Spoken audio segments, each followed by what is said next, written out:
আসসালামু আলাইকুম। আজকে আপনাদের সাথে শেয়ার করতে যাচ্ছি একটি চমৎকার শিক্ষণীয় গল্প।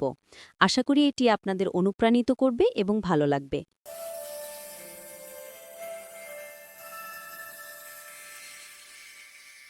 এক সময় এক শান্ত গ্রামের পাশে থাকত এক গরিব কিন্তু অত্যন্ত সৎ যুবক। নাম তার আয়ান। সংসারে তেমন কিছু ছিল না, কিন্তু তার ঈমান ছিল সোনার মতো পরিষ্কার।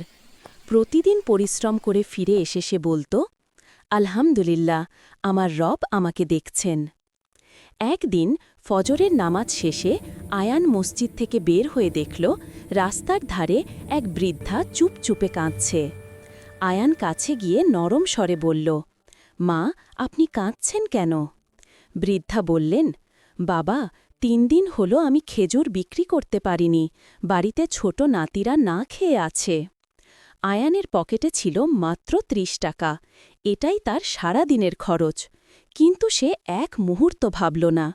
বৃদ্ধা সব খেজুর কিনে নিয়ে বলল, মা, আপনি আমার জন্য দোয়া করবেন। বৃদ্ধার চোখ জলে ভরে উঠল। তিনি দোয়া করলেন, আল্লাহ, তোমাকে এমন রিজিক দিন যা তুমি কল্পনাও করতে পারবে না।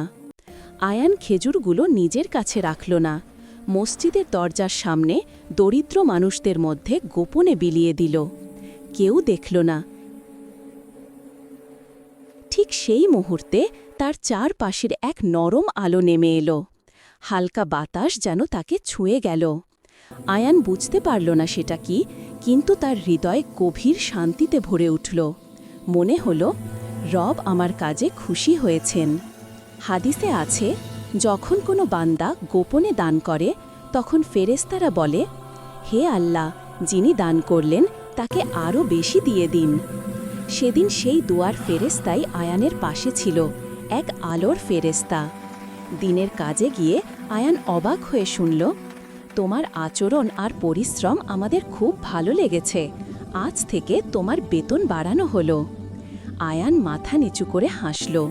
সে জানত, মানুষ নয়, আল্লাহ তাকে দিয়েছেন, আর সেই বরকত এসেছে তার গোপন দান আর ফেরেশতার দোয়ার কারণে।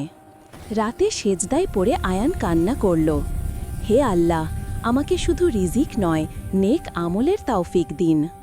গল্পের শিক্ষা, যে মানুষ গোপনে দান করে আল্লাহ তার পাশে আলোর ফেরেশতা পাঠান, আর যার নিয়ত পরিষ্কার, তার রিজিক, তার জীবন, তার ভাগ্য সব কিছুতেই আল্লাহর রহমত নেমে আসে।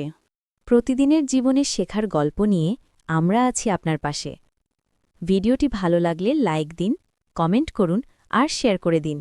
এডুকেশনাল স্টোরির গল্পে যেন আলো ছড়িয়ে পড়ে সবার মনে।